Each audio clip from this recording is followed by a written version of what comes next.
6절에서 7절 말씀을 보시겠습니다.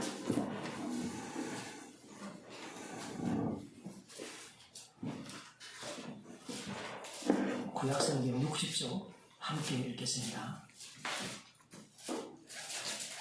요셉이 이끌려 애굽에 내려가매 바로의 시위대장 애굽 사람 보디발이 그를 그로 데려간 이스마엘 사람의 손에서 그를 사니라. 여호와께서 요셉과 함께 하심으로 그가 형통한 자가 되어 그 주인 애굽 사람의 집에 있으니 그 주인이 여호와께서 그와 함께 하심을 보며 또 여호와께서 그의 범사에 형통하게 하심을 보았더라. 요셉이 그 주인에게 은혜를 주어 섬김에 그가 요셉으로 가정 총무를 삼고 자기 소유를 다 그 손에 위임하니 그가 요셉에게 자기 집과 그 모든 소유물을 주관하게 할 때 여호와께서 요셉을 위하여 그 애굽 사람의 집에 복을 내리심으로 여호와의 복이 그의 집과 밭에 있는 모든 소유에 미치니라. 주인이 그 소유를 다 요셉의 손에 위임하고 자기 식료 외에는 간섭하지 아니하였더라. 요셉은 용모가 준수하고 마땅하였더라. 그 후에 그 주인의 자가 요셉에게 묵직하다가 묵직하기를 청하니. 아멘. 7절까지만 하십니다. 오전 설교 중에 언급한 본문인데 요셉이 자기 꿈으로 인하여서 죽임을 당했습니다. 그 죽음의 모습은 죽임당한 모습은 팔려가는 모습이었죠. 애굽에 팔려가게 되었는데 바로의 시위대장 보디발의 집으로 팔려갔습니다. 여기에서 2절에서 이렇게 말씀합니다. 여호와께서 요셉과 함께 하심으로 그가 형통한 자가 되어 그 주인 애굽 사람의 집에 있으니 이렇게 기록되어 있죠. 여호와께서 함께 하셨다. 도대체 그 증거를 어떻게 하느냐? 이것이 이제 구약을 보는 안목에 있어서 두 가지 안목이 필요한 겁니다. 구약은 실질적으로 어떤 육적인 모양으로도 표현이 되어져요. 육적인 모양으로 나타나는 것에서 전면적 부정은 하지 않습니다. 그러나 그것이 다가 아님을 또 말씀하고 있거든요. 여기에서 보면 여호와께서 요셉과 함께 하셨다. 눈에 보입니까? 쉽게 말해 오늘날 성도들에게는 주님이 우리와 동행을 하죠. 주님이 동행한다면 좀 여호와께서 함께 하시는 것보다 좀 시원찮죠. 좀 그런 생각 안 듭니까? 구약을 읽을 때 여호와께서 함께 하시면 힘도 생기고 부도 생기고 뭐 장수도 하고 막 승리하고 이런 개념이지만 주님이 함께하면 어때요? 기존 교회는 주님이 함께하는 것과 여호와께서 나와 함께 하시는 것을 동일시해요. 그런데 십자가의 영을 받은 입장에서 이제 창세기를 봐야 될 거 아닙니까? 그것이 예수님의 안목이었고 성령 받은 베드로의 안목이었죠. 그렇게 된다면 말씀을 대할 때 이 여호와께서 동행한다는 의미가 달리 해석되어져야 되겠죠. 그 당시에는 육적으로 해석했다 칩시다. 예를 들어 요셉이 여호와께서 함께 하시기 때문에 그가 비록 종으로 팔려갔지만 하는 일마다 잘 풀리도록 하나님께서 도와주셨다. 맞아요. 옆에서 보기에 심지어 이 뒤에 보면 3절 그 주인이 여호와께서 그와 함께 하심을 보며 이렇게 나오죠. 아까 오전에도 설교를 했지만 주인이 여호와께서 함께 하심을 보며 사람들이 여기에 미치는 거예요. 우리들도 주님과 동행한다면 사람들이 나를 처음 딱 보는 순간 주님과 동행함을 보고 형통함을 보며 이렇게 하면 얼마나 신이 나겠습니까? 벨릭스에게 사도 바울은 돈으로밖에 안 보이죠. 아니 성령을 받았고 주님과 동행하는 사도 바울인데 성령의 인도하심을 따라가는 사람이잖아요. 그러하다면 여호와께서 여호와의 이름으로 예수님이 오셨으니까 주님이 그와 동행하면 형통함을 봐야 안 돼요? 왜 안 보여줍니까?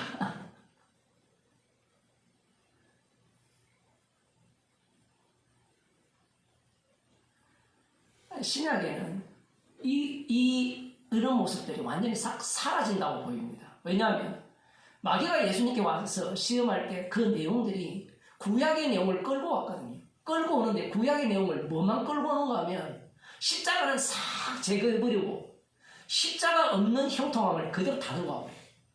놀랍게도 예수님께서는 그 십자가 내용을 품고 있음에도 불구하고 인간의 눈에는 십자가 없는 형통함을 그대로 다 쏟아부었습니다. 병자를 고치고 죽은 자 살리고 전원 자 걷게 하고 사람들이 미치죠. 이분이야말로 우리의 메시아. 거기에서 더 탐심이 강한 자들이 있죠. 그걸로 만족하지 못한다. 로마 제국을 박살내고 짐승을 박살내고 메시아 왕국을 이루어달라. 그 내용들이 다 구약에 나오는. 지난번 에스더 물었잖아요. 에스더에서 마치 그 아하수에로 왕입니까? 맞아요. 그 왕이 왕이지만 그 왕보다 더 높은 위치에 누가 차지합니까? 모르드게가 차지하죠.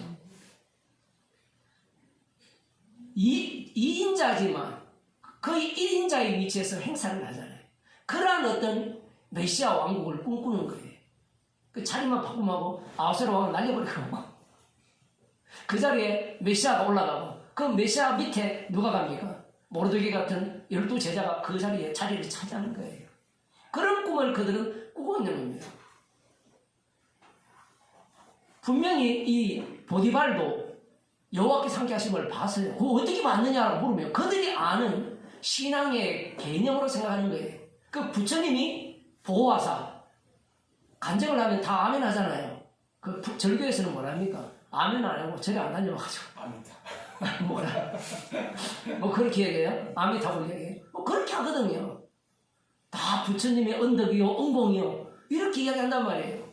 부처님이 당신에게 은혜를 주셔가지고 뭐 조금 더 나가면 함께 하셔가지고 이렇게 이야기하겠죠. 오늘날 교회도 그런 식으로 표현을 하는 겁니다. 눈에 다 보이는 걸로 다 바꿔버린 거예요. 보지 않고 믿는 자가 복이 있다고 교회에서 그렇게 외쳐놓고 모든 걸 보이는 것으로 다 바꿔버렸어요. 보지 않고 믿는 자가 복이 있다고 들었죠. 수도 없이. 근데 그 보지 않는 게 뭐였어요? 다 보이는 거였다는 거예요. 내가 1억이 있으면 10억을 갖고 집을 연립에 살면 아파트에 이사를 할 수 있고 그런 걸로 믿음을 다 바꿔버린 거예요. 그런 믿음으로 바꾸기 가장 좋은 내용이 이런 겁니다.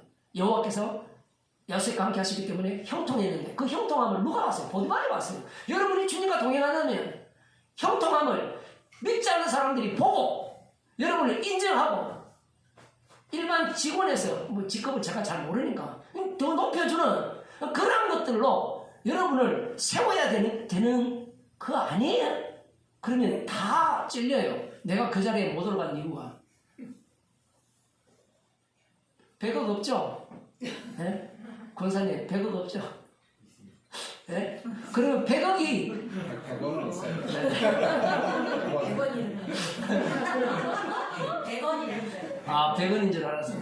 우리한테는 100억이 아니에요. 100억이 있는 사람은 1000억에 도달 못하면 거기에 대해서 부담감을 갖죠. 그리고 꿈을 갖게 돼요. 그리고 자기 직급이 CEO가 되지 못하면 CEO대도 마찬가지예요. CEO끼리 모여보세요. 저끼리 제일 우두머리 또 있거든요. 맞죠? 장로님, 김장로님 맞죠? CEO끼리 모이면 저것들끼리 우두머리가 또 있어요. 그거 다예요. 그 세계에 또 나가야 돼요. 근데 세계에 나가도 계속 바뀌거든요. 그게 요동치잖아요. 주식시장이 요동치잖아요. 그거 코미디잖아요. 자기들 손아귀 있다고 생각하는데 사람의 마음을 전혀 못 잡거든요. 그러한 어떤 이 희망만 부여하죠. 희망만 부여하고 거기에 믿음을 때려 넣어가지고 나 믿음 있습니다라는 것을 이렇게 이 조작해내고 만들어내는 그러한 본문들이 이런 본문입니다. 그럼 여러분들은 다 형통한 자입니까? 형통하지 않는 자입니까? 형통하지 않는 자죠. 왜 그렇습니까? 주님과 동행하지 않기 때문에. 그러면 주님과 동행하려면 어떻게 해야 돼요? 그때부터 이제 법을 집어넣는 겁니다. 기도하세요. 더 봉사하세요. 헌신하세요. 그럼 요셉을 갖고 어떻게 이렇게 끌고 옵니까? 요셉을 보세요. 자기가 믿음 때문에 팔려갔지 않습니까? 여러분의 몸을 팔더라도 헌금을 많이 하시고 몸이 상하더라도 기도하시고. 제가 과하게 얘기하는 것 같죠?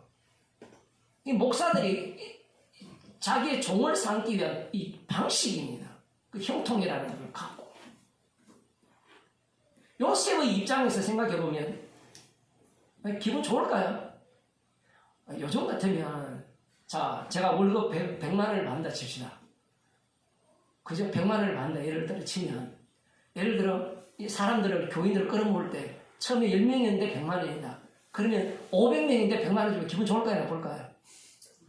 지금 제가 교회 얘기를 들었지만 여러분 자신들이 회사를 다닐 때, 일을 했을 때 그 일한 만큼의 대가를 받는 걸 좋아하지, 그냥 고정 월급을 받는 거는 요즘은 별로 안 좋아하잖아요.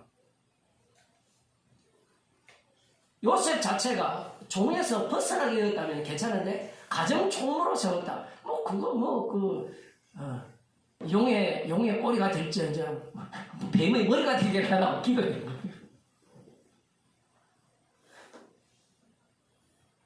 요셉 자신에게 물론 그 세계에서는 형통으로 보였지만 언약의 입장에서 보면 이 형통의 의미라는 것은 요셉을 더 어디로 집어넣어요? 더 시궁창으로 몰아넣어야 됩니다. 아직까지는 저에게 12척의 배가 있습니다. 이 얘기거든요. 아직 언약을 모르는 겁니다. 아버지 야곱의 언약이 어떤 거였어요? 야곱이 이스라엘이 되잖아요. 하나님과 한판 붙어가지고, 그럼 요셉도 그걸 반복해야 돼요. 그 사건 속으로 모두가 말려 들어가야 돼요. 그게 나중에 국가 차원으로 말려 들어가요.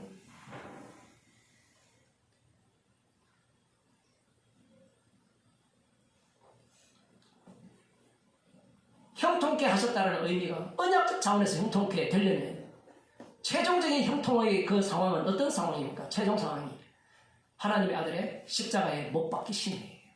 그게 형통입니다. 십자가에서 뭐가 나오냐면 십자가에서 생명이 나오잖아요.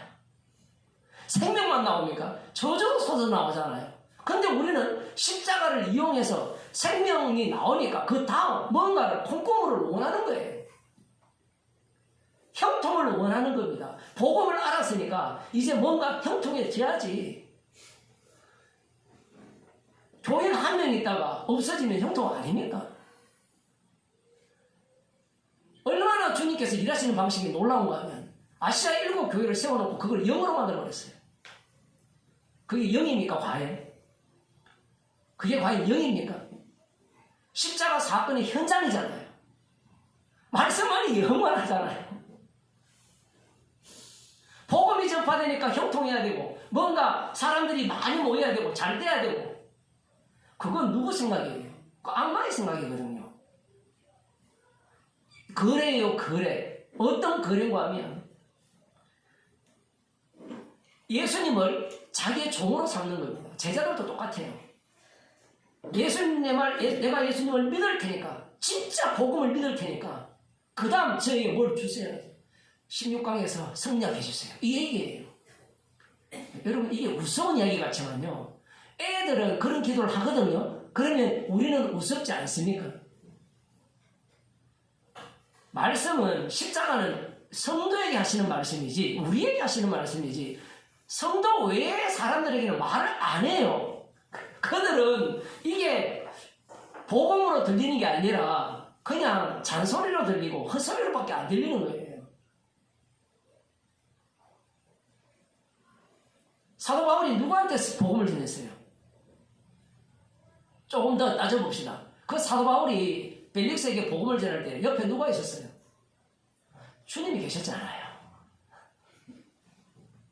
주님이 동행하셨잖아요. 그러면 주님이 바울이 전하는 복음을 듣고 어떻게 했어요?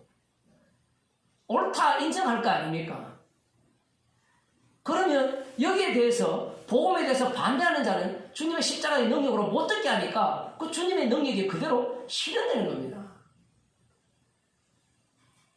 사람들이 보기에는 아무도 없어 보이지만 지금 이 구약에서는 형통함에 하나님이 동행함을 가시적으로 보여줬죠. 그 보여줌으로 말미암아 더 망가져요. 더 짐승이 돼요.